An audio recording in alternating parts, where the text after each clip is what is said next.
Today on the podcast, we're sitting down with Martina Cahill, who goes by the Hungry Teacher online.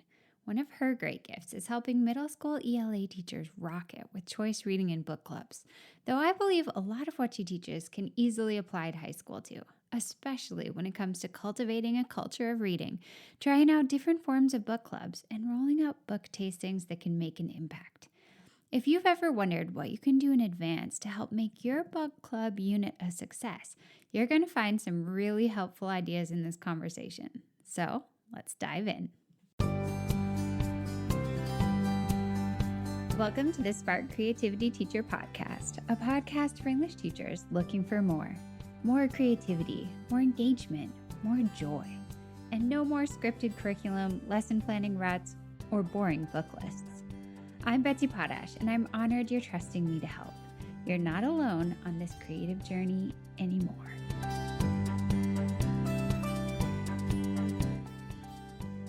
Well, welcome to the show, Martina. It's so lovely to have you join me. Thank you. I'm so excited for this. So today we're going to be diving into the topic of book clubs, one of our favorite subjects here. But I want to start with what happens before the book clubs even start. This is a step you talk about a lot, an important step to help them be successful, and it happens before the book clubs even begin. So can you tell us a little bit about this key step? Yes. So I kind of learned this. You learn through your own mistakes, right? Yeah. So I kind of learned the hard way, even though I've always really valued independent reading and always creating that classroom community. Yeah. I tried to jump into book clubs, especially when I went to middle school, without really building an independent reading community. Because if kids don't have the stamina and just the desire to read and that love of reading, trying to jump in to book clubs is just a disaster. So it's really important to kind of build that community. And I honestly, pretty much, I always say Reading in the Wild by Donalyn Miller. I just read it. Mm. I've read her book when I was a teacher. I reread it every single summer. And it's just really tangible ways to get students to see if they even see themselves as readers, but if not, how to help them become readers, how to build that stamina, how to help them find books, how to help them be able to self-select instead of it all being put on the teacher to find books. Because when you go to that book club format, you really want them to be able to pick books that they're going to stick with because now they're in a group with a bunch of other students. Yeah. Yeah. Yeah, so by the time they get to the book club, they're comfortable choosing a book, they're comfortable starting a book alone without a lot of shepherding. Yes, exactly. Yeah, I can see how that sets them up so well for that success, especially at the middle school level when they're a bit younger, it's all feeling a bit more new. Yes, exactly. Well, I love book clubs and I have seen teachers do it so many different ways, but I was fascinated on your blog that you talk about 13 different types of book clubs. And as much as I would love to dive into all 13 with you, I thought maybe we could focus in on some of your favorites. Yeah, this is actually really easy for me to focus on my favorites because I really have one favorite. So Oh, well, very helpful. I did a book clubs workshop and I talk about these 13 versions, and everyone's favorite typically is my favorite, which is, I always say, version number 7. And Mm, this kind of came to be just on accident essentially. But when I had taught elementary and I could do, I guess, what you would call book clubs as its own unit because I just had a lot more time. But when I yeah. got to middle school, I had a lot of required content and not a lot of content that I necessarily loved.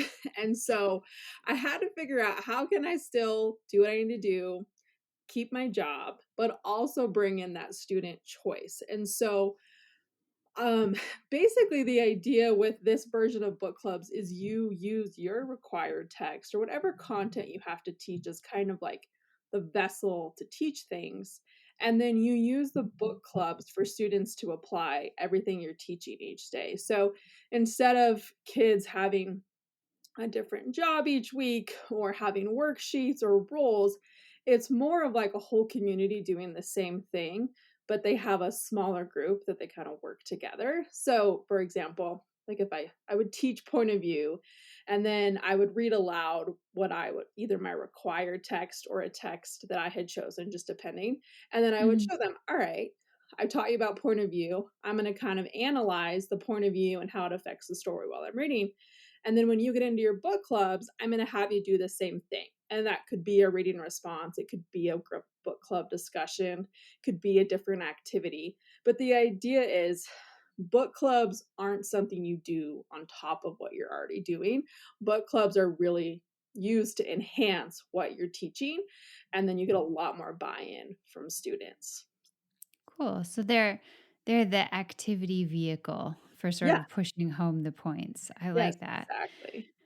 So, when you do it that way, would you say it's almost like a reading workshop structure? Like you teach a mini lesson and then they move into like Yes, their group 100% a playtime. reading workshop. Like, it's essential, and truly, always say book clubs, but I use the same format even when I wasn't doing book clubs. So it's Mhm. truly a reading workshop where I'm teaching a lesson, I'm modeling, giving them examples, and it's either, okay, now get into your book clubs and do something related to it that's reading work like in that reading workshop time, or if they're not in book clubs, same thing. If they just have an independent reading book, but Yeah. the idea is like, yeah, like you said, it really it continues to build that classroom community of readers, whether they're reading Yeah. independently or book clubs. So it's a super flexible structure. I mean, you could even do it with the whole class novel. Yep, It's the exactly. same idea. You can process it creatively through any text with whatever Yep, activity you want. Nice. Well, that I mean, that probably feels like a very doable first book club for a lot of folks, right? Because yes, you don't have to necessarily change all of your lessons or squish all of your required curriculum into Tuesdays, Thursdays. You can yes. just marry it all together. Yep, that's actually one of my 13 versions of book clubs is just use your whole class novel, kind of like a whole class book club, Book like you're club. kinda saying. Yeah. Yeah, that's interesting. So then you just have like a few kids discussing it, working on activities together every day, and they have a chance to build that community. Yes, exactly. Cool. Okay, so let's say that a teacher has sort of worked on their reading culture and their kids are independent with their book choosing and they've chosen a book club style, either that one or one of the other 12. And now they're going to choose the actual books and they are going to reveal the actual books. Can we talk about that process a little bit? Yes, I'm all about book tastings. Um, Mhm. Basically, it's kind I mean, you don't literally taste the books, but you can I'm go all familiar.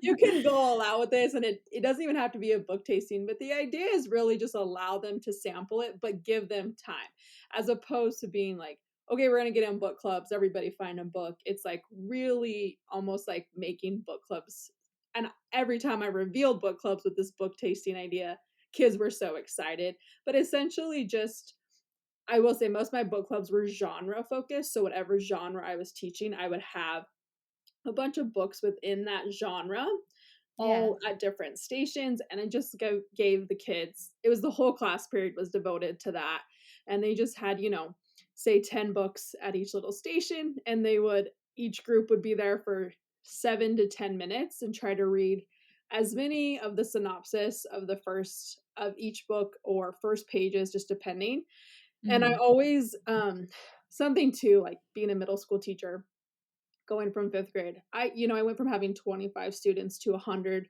to 150, and Wow. so having all those books out also is to help me so that every student can hopefully get a book they're going to enjoy, Yeah. because I just have way less books and way more kids, so it also gives me and them an opportunity to just be exposed to a lot more so that we can get everyone into a book club book that they do want to read, because we do want them to read it. Yeah.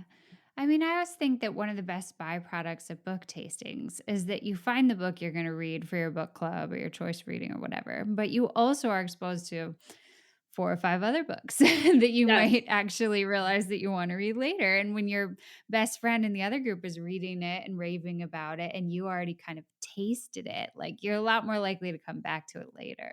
Yes, exactly. I always tell them, kinda like we're talking about, you gotta build that reading community first, and one of the first things we do is make, like, books they wanna read lists, and I say, Yeah, "Okay, even if yeah. you're not gonna read it, add it to that list," and that just, again, teaches them, "Hey, like, make list of books you wanna read," and that helps them, when they finish a book, know what to do next. Yeah, for sure. Um, Real quick, just as a side question. So, Yeah. if you're talking about giving a book to 150 different kids in book clubs, did you have enough for them to take them home or did you have class sets? I had enough for them to take home. This is probably always the number one question. Yeah, I built a lot of book sets through on sure. Scholastic book clubs, and anytime Scholastic had books for $1 or $2, I'd buy 4 or 5 of them. By the Nice. time I got to middle school, I had a lot of sets. Some students, particularly ones that were really big readers and already had, like, a group of friends that were readers, would bring their own if they really wanted to read something, and Oh, that's so cool. but for the most part, yeah, I did let them take it home. Now, I will say, I gave them time in class to read, Sure. especially during these book club units, so it's something to keep in mind. It's just if we're not giving students time to read in class, book clubs have a much harder time being successful. Yeah, I would think at least kind of like with choice reading, if you give them some time in class so they have a chance to get their hook and you kind of have a chance to see if they're getting hooked, that Yes. can help you make sure everyone gets some momentum into the unit. Yeah, exactly. Nice. So let's talk a little bit about the teacher role because I always think this is interesting. I remember the first time I rolled out book clubs a really long time ago, and everyone was calling them literature circles. And I felt so awkward. I would come and sit down with a group and I would listen, and they would all stop talking and stare at me and like wait for me to lead them. And I was like, no, no, no, no, I'm not leading you. What advice do you give to teachers who don't wanna have that experience? Like, how can they spend their time during the actual book club? Yeah, I love this question. I personally, this is not something, and I won't be mad if people interchange the terms, but I typically call literature circles what I call very controlled and a little bit big brother. Yeah, no, I And completely agree. I would and never recommend them anymore yeah. unless it's just for younger kids who need a ton of structure. Right. Or Yeah. what I call book clubs, which is what I always say, the goal is a book club like you would want to participate in as adults, Yeah. right? And Yeah. so I feel like first making the shift to kind of trying to get away from that super controlled system of literature circles that we're probably the most familiar with, and Yeah. thinking about how I personally think that kinda like you said, that reading workshop method of the mini lesson and then they apply it, it just is much more natural that they work in their book clubs because they all have the same task. I found that when you're doing literature circles where everyone has a different job, they all just do their little worksheet and then they get in their book Yeah. clubs and they stare at each other even if And you're they not read there. it out loud if you Yeah. make them read it out loud. Yes, exactly. And so, as a teacher, when I would go sit at these literature circles, I'd be like, "Man, I'm bored." I can only imagine how bored they Yeah. are. And Yeah. so, trying to make it much more, I guess what you'd say, organic and then like, "All right, just apply it and get in your book clubs." And even if I wasn't doing book clubs, I always tried to have them in some type of partnership. And they just Mhm. naturally want to because they have the kind of the same assignment and same task. And then because I think too, because it's connecting to what you're teaching, you can easily, for those discussions, have that common text. Like I would read aloud Freak the Mighty or The Outsiders and then have them get in their book clubs with their realistic fiction books. And I would say we just had a whole class discussion about this with our common text. I want you to get in your book club groups and do the same thing about your book. And so they have that kind of scaffold so that again you don't go sit next to them and they're just staring at you. It's like, "Okay, we Yeah. just did it as a whole class. Now you guys can do it in a group." And so, setting them up. And also, I used to sometimes, if we were really struggling, have them write reading responses still and then use that to help their discussion. And it kind of, Mm. I feel like that makes them less robotic than if they're just reading the worksheets. And so that was kind of a scaffold I put in place too. Yeah, yeah, just kind of like a little warm up so they're ready to talk. Yes, exactly. The idea suddenly came to me that I think it would be hilarious to get one of those little mustache and glasses, like, mask things that you can put on. Do you know what I'm talking about? They're like Yes. little glasses with a nose and a Yeah, yeah. mustache. If I'm running book clubs again in the classroom sometime, I wanna be wearing one of those. Just, like, sit down with a big hat over Yes. my eyes and that mask on. Love it. So, when the book clubs take off and they're chugging along, what do you do in terms of accountability and grading? What do you do so that it's not overwhelming for you, but they feel like they're being acknowledged and but it's not just all about the grade? Yeah, for sure. I think sometimes we have to shift a little bit just in general in our thinking with that. I don't think I don't think everything needs to be graded, which I know we Yeah. talked about that, in the ELA world. But I also think my goal and my mission with book clubs was to always have them be this authentic book club situation. And so I took the pressure off myself and them to be always grading, but I'm also a realist. Like there has to be accountability. So Yeah. I typically try to make it almost weekly. And what worked best for me was what all throughout the week we were doing things like discussions or even just like sticky notes of, okay, I want you to just find text evidence of the theme. And then towards the end of the week, we're going to get in a discussion, like whole class discussion, and then we're going to break into our book clubs discussion. And then on the last day of the week, write a reading response that answers that question, supporting it with text evidence. So instead of it doesn't feel like disjointed because they've been, essentially collecting work and discussing and getting almost feedback from their peers. Then when they do that reading response, it's kind of like their weekly grade. Or I used to sometimes just grade their discussions, like almost just like I don't know, like checking for participation in the sense of that. Sure. But I basically would say I just focused on one thing a week and Okay. also gave them tasks that built up to that. But that it's much more manageable than I think like the worksheet because I do feel like the worksheet's just it is what it is. And they're not really building up to that. And then it's just this assignment they have to do. And then a lot of them don't do it. Sure, sure. Yeah, no, I like the sound of that. One thing a week that actually feels significant and like they're showing their learning and it's not such a huge paper trail for you. Yes, exactly. Nice. Well, I thought it'd be fun after we sort of sorted out all these processes and systems for you to maybe just tell us a little story about one of your own successful book clubs. Yes. So this is like I love this question because my very not my first time, when I kinda started using this structure, it was accidental, essentially. I had tried what I would call, like, the normal literature circles my first year Right. teaching in middle school, and it was horrible, and I hated it, and I felt like I made them hate book clubs, and so I was like, "I'm not doing that ever again."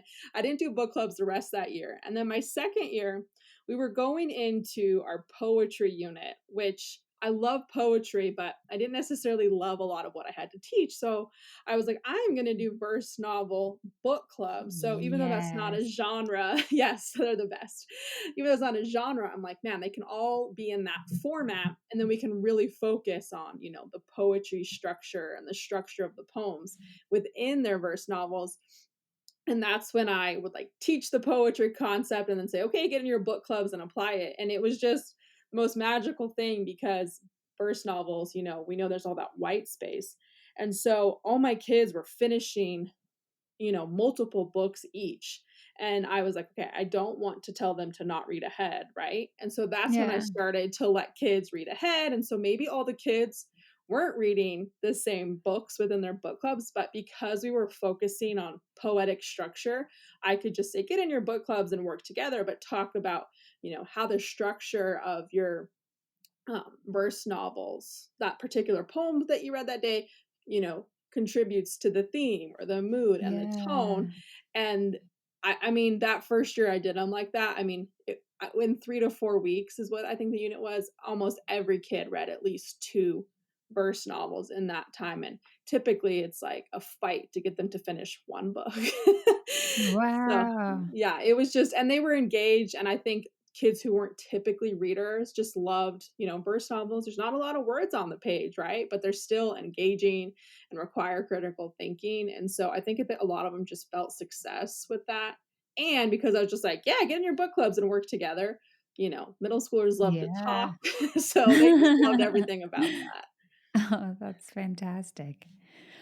Well, we're almost ready to wrap up, but I just wanted to ask at the end here, is there anything that we've missed? Is there any sort of advice that you want to be sure that teachers diving into a new book club unit have? Yeah, I think my biggest advice, and this is just kind of my advice in general, is don't be afraid to try even a way that you may not necessarily think is going to be the best because you're going to get so much clarity. I did so many different versions of book clubs or literature circles that were just not good. But it all got me eventually to like, oh, I know exactly how I want this to look. And so eventually, my last years in middle school ELA in the classroom, it was just like, it was fun and book clubs were everyone's favorite thing, but prior to that, it had not been the case, but I learned that from what I had done and didn't wanna do ever again, essentially. So don't be afraid to try because you'll get to where you want if you just keep seeing what works and doesn't. I love that. I love that. Thanks so Yeah, much for coming on, Martina. Where yeah. can teachers go to follow along with you? Yeah, I definitely am the most active on Instagram. My handle is Mm, the hungry teacher 8th, and I'm always sharing about book clubs and independent reading and writing and all that. And also my blog is thehungryteacherblog.com. perfect. Thank you. Yeah, thank you so much. Thanks so much for joining Martina and me today to talk about how you can develop the bookish culture in your classroom and pull off book clubs with great success. Until next time, take care of yourself and stay creative.